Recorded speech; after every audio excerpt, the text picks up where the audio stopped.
গরুরে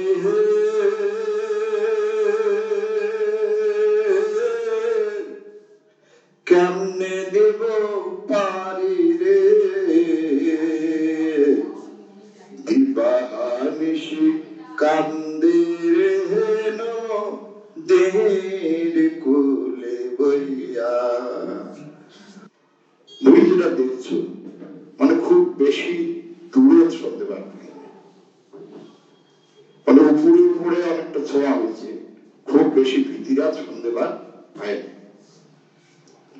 কতগুলো মানে কিছু কিছু ব্যাপার আছে যে ব্যাপারগুলো কালচার স্পেসিফিক ব্যাপার আছে। যেমন কলার থাতি, আমরা কলার থাতি দিই, হ্যাঁ কলার থাতি দেই, ভোর ওঠে আমার মধ্যে, পেত্তানি ঘরে, হ্যাঁ ঠিক আছে। তা নাগানি আছে, নাগানি জানেন? নাগানি জানেন না? হ্যাঁ, তো এগুলা জিনিস তুলি ধরে বাদে এটিকার ভাষাটাই ব্যবহার করে নিতে, এবং তারপরে যদি তার তর্জমা হয় এটা হবে। কিন্তু আগে অরিজিনাল জিনিসটা তো ধরা থাক, তা না হলে ওই অরিজিনালটা থাকবেই না। মানে প্রথমত তো আমার দুধটা লাগবে নাকি, তার থেকে যদি ছানা হয় হবে, তার থেকে যদি কি হয় হবে। আগতে যদি ছানা খায় ওই যে হ্যাঁ এটাই, তাহলে তো সেটা ঠিক হবে না। এই জন্যেই মোট রাজবংশী ভাষার লেখা, সেটা কামতাপুরী মতান্তরে একই ভাষা, একই আমি তুলি, খালি নাম দুইটা। তো মুই তো কম এই ভাষার যারা লিখিত দিচ্ছে, তোমরা লিখিয়া যারা সিজ্জনের জগৎ আছে, তোমরা লিখিয়া ভাষার সম্পর্কটা বাড়াও। তারপরে নাম নিয়ে তোমার চিন্তা করে রাখবে না, সেটা ইতিহাসে ঠিক করে দেবে। ইতিহাসের ঘাত প্রতিঘাত সংঘাত তার মধ্য দিয়ে নামটা ঠিক হবে। তাছাড়া একটা ব্যাপার ছিল, ওই যে আইডেন্টিটি ক্রাইসিস হয় না, আইডেন্টিটি ক্রাইসিসের একটা ব্যাপার ছিল। ওই ছোটবেলা থেকে দেখি যাচ্ছ, প্রথম দিকে তো মোট ধারণা ছিল ওই বাঙালি, এলাও যে একটা ধারণাটা চলে গেছে তা না, তাহলে বাংলা ভাষা লিখি যদি কভার পান কয়টা পাও, দুইটা পাও, একটা হলো বাংলা মাও, একটা রাজবংশী মাও। আমরা বল কিন্তু বইনি, মানে বল সহোদরা, হ্যাঁ এই যে মুই রাজবংশী কবার ধরছেন তোমার মধ্যে সবাই বুঝিবার ধরছে কি বুঝেছেন না, মিউচুয়াল ইন্টেলিজিবিলিটি আমার আছে। হ্যাঁ সুতরাং তাহলে আমরা অনেক কিছুকে ভাগ করি পাবো না। যেমন যদি বিষয়ের কানত যাই, বিষয়ের কানত গেলে যদি মারাই চণ্ডী পূজা হয়, চণ্ডী পূজা যদি গেলে হয়, তাহলে সেটিকে না মুকুন্দরামের চণ্ডী মঙ্গল হয় গোটা এখানে খাবার নেই, সেটা বাংলার লেখা। হ্যাঁ, এবং আমার পণ্ডিতের ঘর দাবি করে আমার অরিজিন নাকি চর্যাপদ, বাংলার অরিজিন ওই চর্যাপদ। আমরা দাবি করি শ্রীকৃষ্ণ বিজ্ঞান গান আমার দাবি করার সম্মত কারণ আছে। মাও তোর হিয়া মস্ত দুনিয়া, সৌর দুঃখ সয় তোর মিঠাও মই শুনি যাও অমৃত মনে। তোর এই মাটি একেবারে খাঁটি, তা পরিণয় ছয়। তোর নদী নালা তোর গাছপালা খাওয়াইয়া হয় হাসে, কাশিয়ার ফুল করি কুল ফুল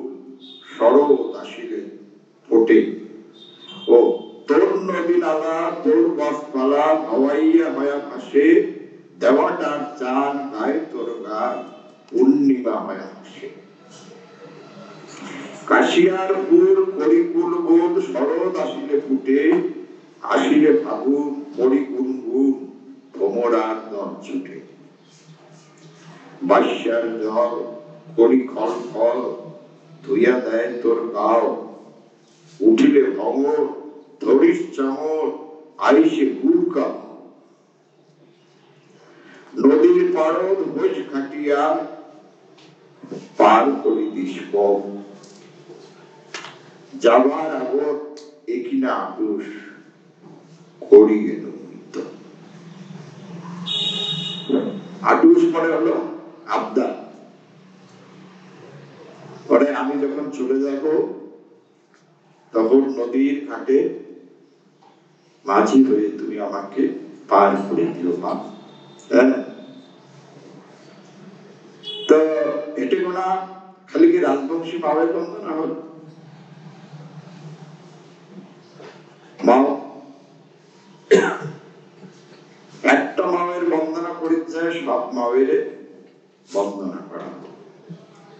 সকল সকল সম্প্রদায়, সকল জাত ধর্ম সম্প্রদায় নির্বিশেষে সকল মায়ের বন্দনা করা হল। রবীন্দ্রনাথ কিন্তু এইটাই করে গেছে।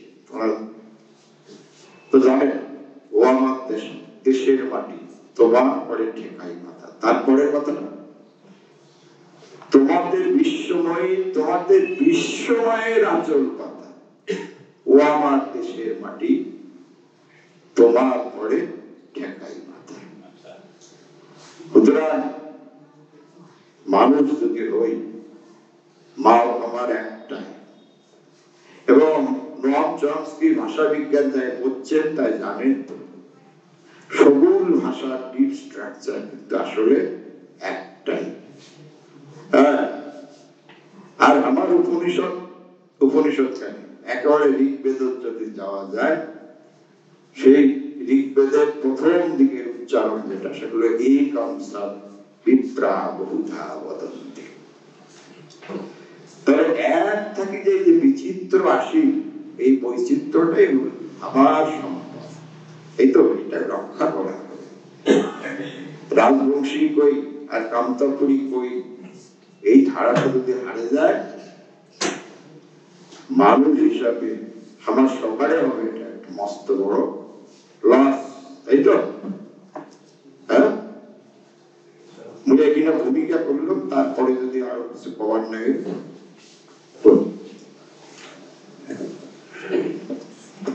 ওই যে সময়ের প্রেক্ষাপট, যে সময় গিরিজাশঙ্কর রায়ের সাত ভাইয়া রাজবংশী কাব্য সংকলন বিরায়, সেখানে দেখা যায় যে গিরিজাশঙ্কর রায়ের সঙ্গে কলিন্দ্রনাথ বর্মন, হেমকান্তি রায়, তার সঙ্গে বেশ কিছু বাঙালি মানুষ রাজবংশীর কবিতা লিখেছে। তুষার চট্টোপাধ্যায়, তুষার বন্দ্যোপাধ্যায়,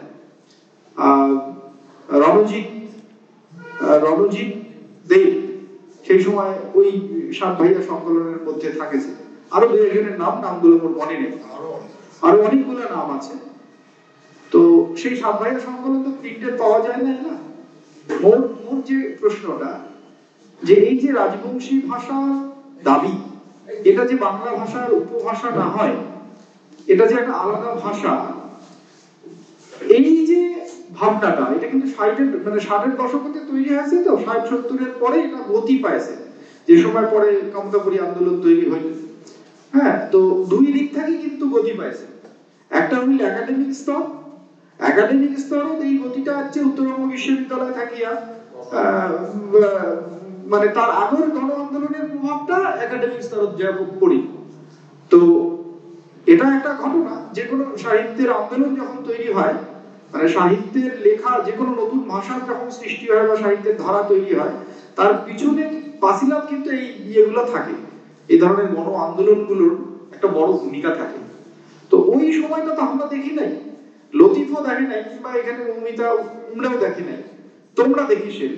তো ওই যে ক্রাইসিসটা ওই সময়ে, এবং একটা নতুন ভাষার দাবি জানাইলেন। তোমরাও ছোট থেকে বাংলা পড়াশোনা করেছেন, বাংলা ভাষা ওইভাবে ইন্টারভিউ দিয়ে ইংরেজি মাধ্যমে, মানে ইংরেজি তোমার বিষয়, ইংরেজি পড়াইছেন, ইয়ে করেছেন।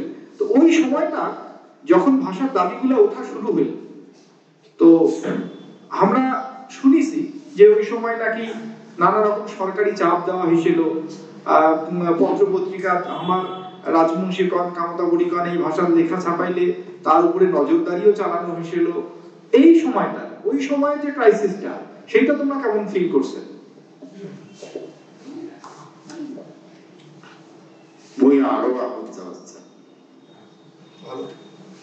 আরো আহত যাচ্ছে। আব্বাস উদ্দিন যখন ভাওয়াইয়া গান রেকর্ড করে যায় কলকাতা মহানগরে, তখন এইচএমবি কোম্পানি থেকে কোয়া হল এটা তো বাংলা ভাষা না, এই ভাষার তো গান রেকর্ড করা যাবে না। তাহলে সেটা 30-এর দশক, 30-এর দশক। তারপরে প্রতিমা Pandey অহঙ্গে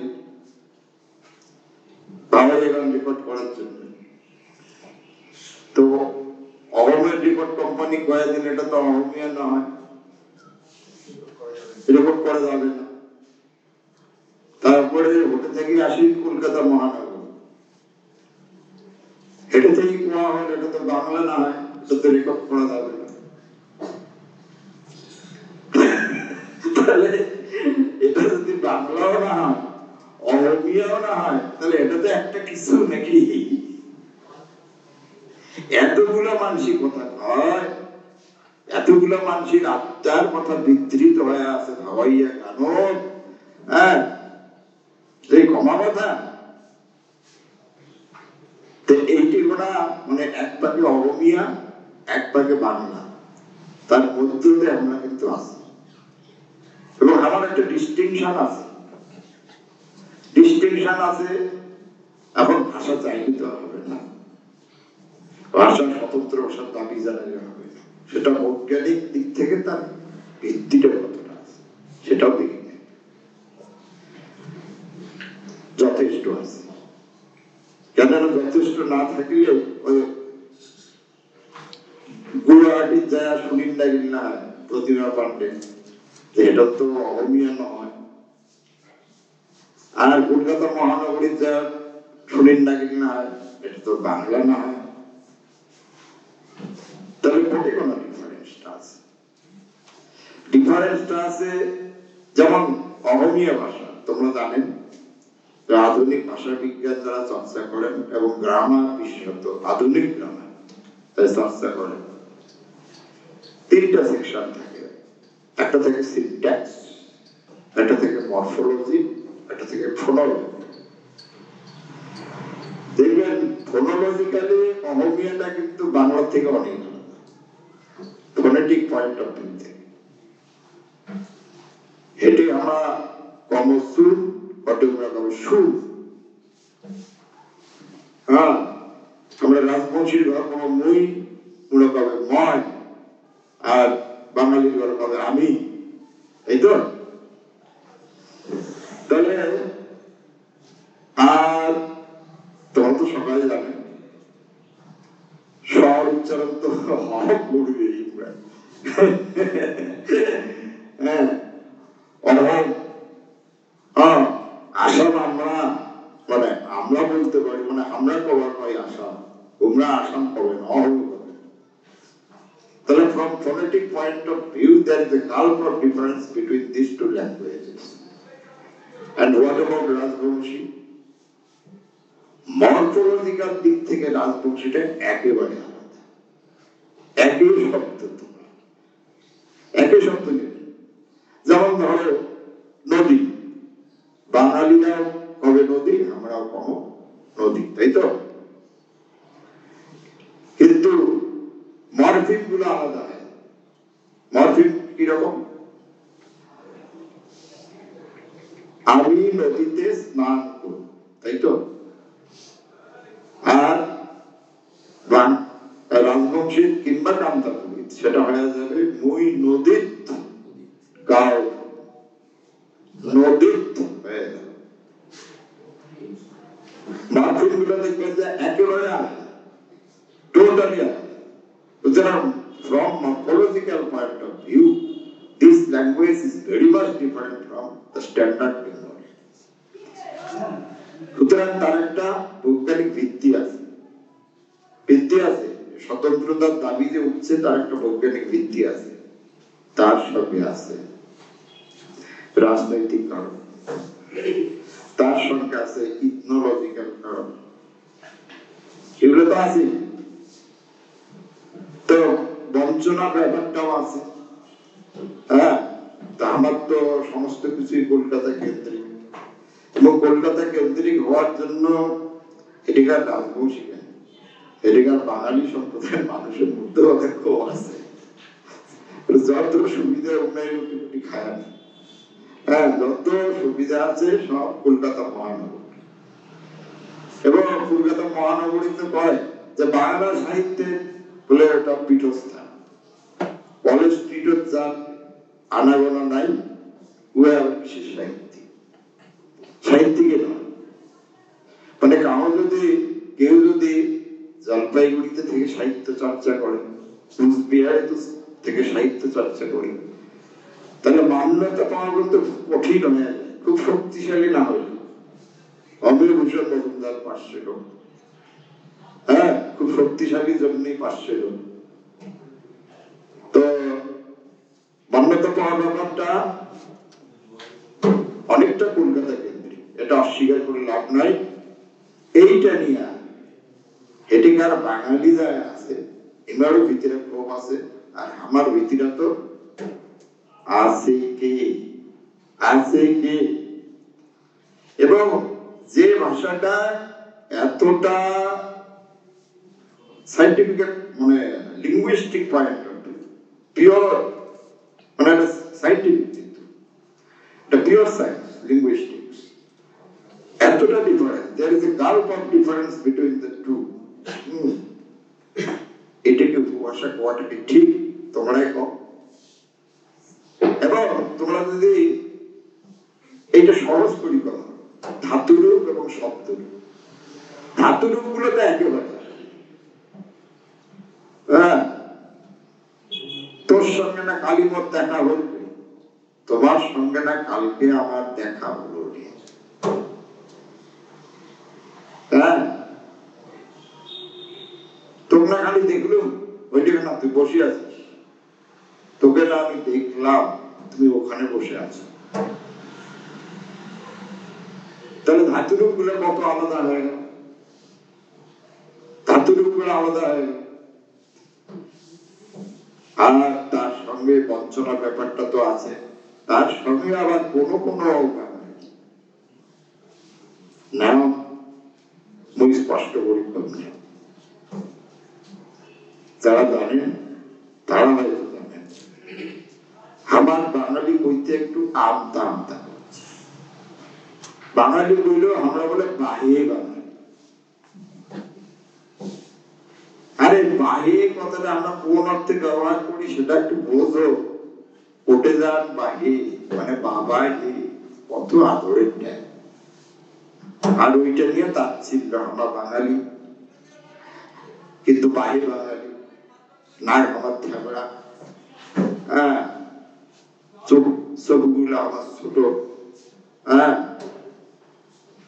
from anthropological point of view থেকে আমরা আলাদা। সুতরাং বাঙালি মেইন স্ট্রিমের সঙ্গে আমার একটা ডিভিশন, মানে একটা ডিস্টিংশন দেখা যায়, এইরকম মত কিন্তু উঠে আসছে, এটা থেকেই উঠে আসছে,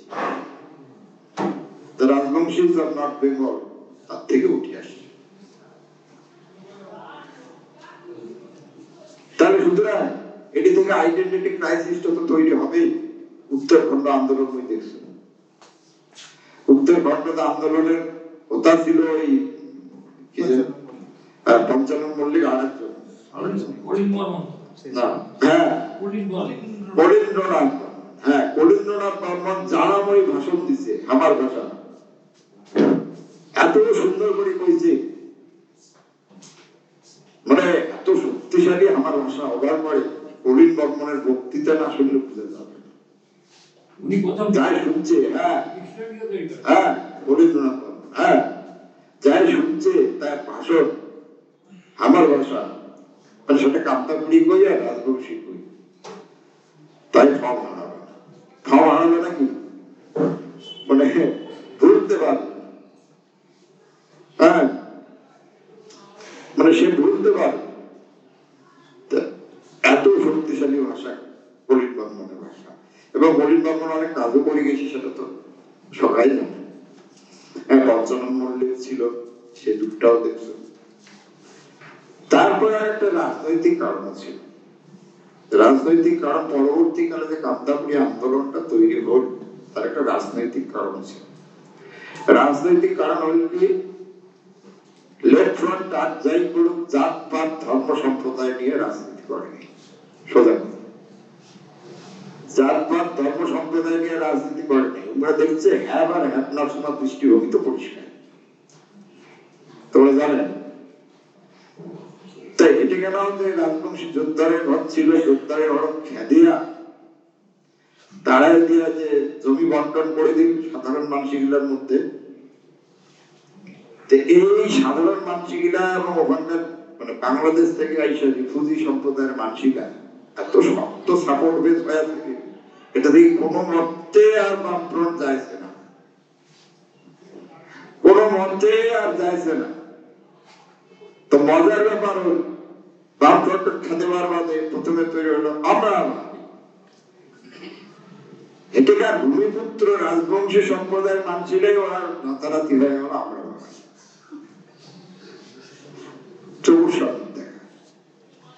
হ্যাঁ তারা আমরা বাঙালি করে সুবিধা হল না, তাও খেলা যাচ্ছে না এই সরকারটা। তখন আর একটা কায়দা করে, এইবারে আমার কামতাপুরী আন্দোলনের নামে, হ্যাঁ এটা হলো সূচনা বিদ্যা। এবং পরবর্তীকালে যাই আন্দোলনের ভীতিরা আসছে, তাদের ত্যাগ তিতিক্ষা স্যাক্রিফাইস, সেটাকে অস্বীকার করার কোনো উপায় কিন্তু সূচনা বিন্দু হলে এইটা। অনেকগুলা ফ্যাক্টর মিলিয়ে জটিল হয়ে যায় ব্যাপারটা।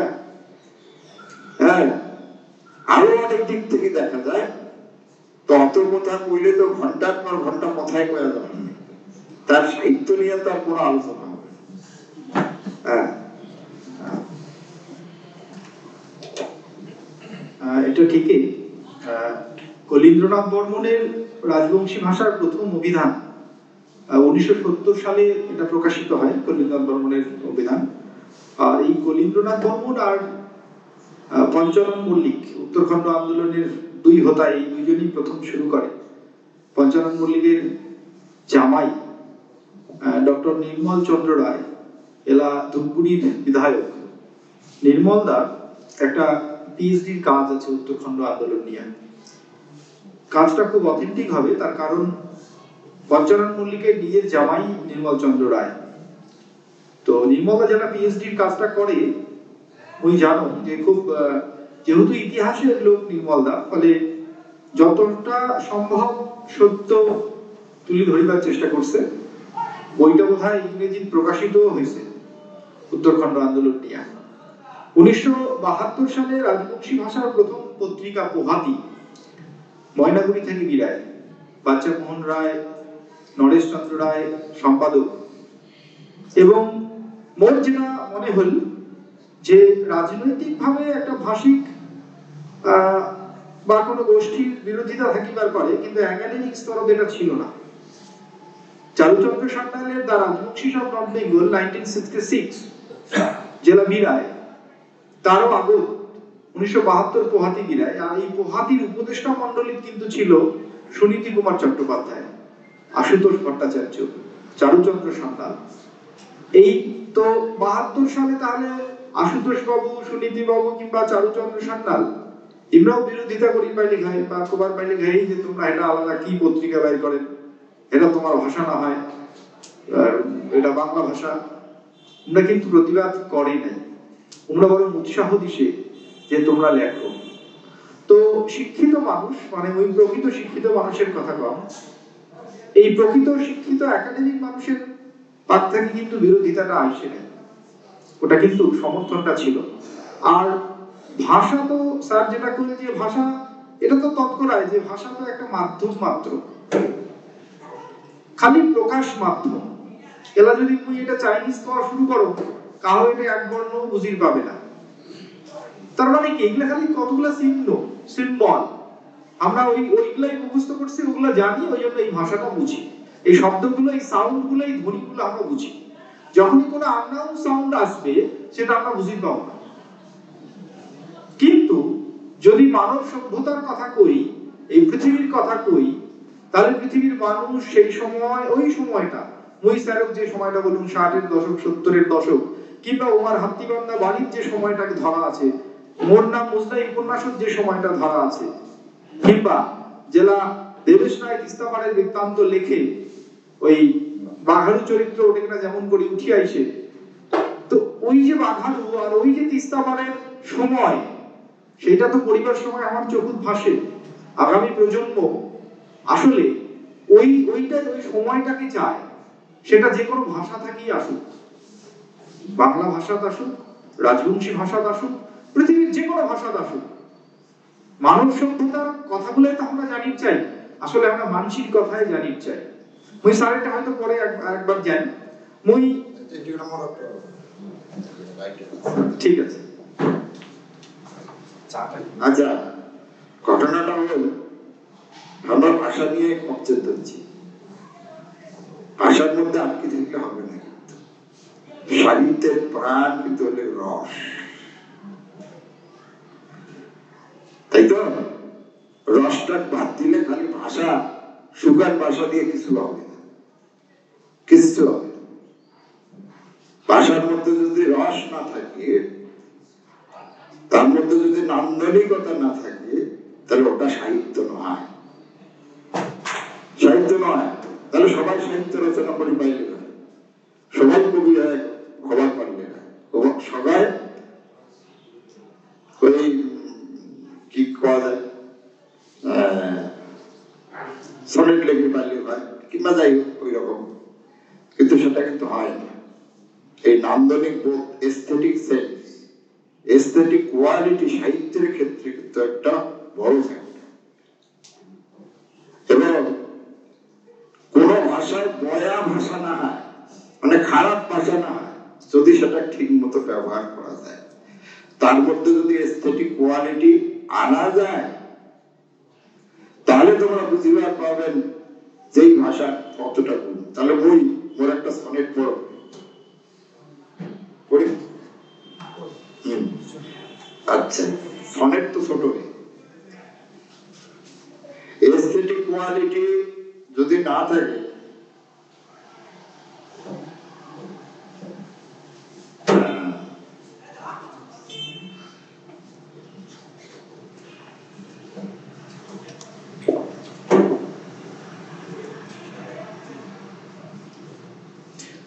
তাহলে কিন্তু হবে না। ওই যেমন তাল, অনেকে কিন্তু তাল ছাড়া আছে, অনেক শিখাইলেও ওই তালটা আবার আসে না। সুর, সুর অনেকের গলায় সারে গামা বাধা নিয়ে করিয়া সুর আসে, হ্যাঁ, তা না হলে সবাই গাওয়াইয়া হয়, কিন্তু সেটা তো হওয়ার পায় না। সমস্তটা মিলিয়া যদি আনন্দ দেওয়ার ক্ষমতা থাকে, তাহলে সেটা সৃষ্টি। তা সেটা কতটুকু আছে দেখো। মই একটা পরম তোমার শোনো, জীবনে নাই পড়া যায়, বুঝিলে না পানমই কেন যে আসিনু, কতটা দূরের ঘাটা যাওয়া খাবে, আর কি কথা কওয়ার ছায়া কবারে না পানো, এলা কেন খালি লাগে কলিজার চাপ,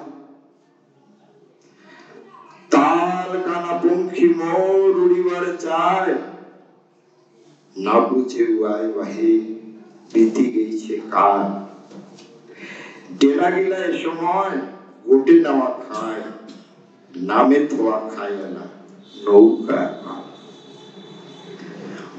নাই শোক নাই পরিণয় আশা যেখানে পালু মুই ও কি নাই কম মাটি ছিটিয়া দিল মোর ভালোবাসা হাসিয়া গেলু বাহে এলা নেও দম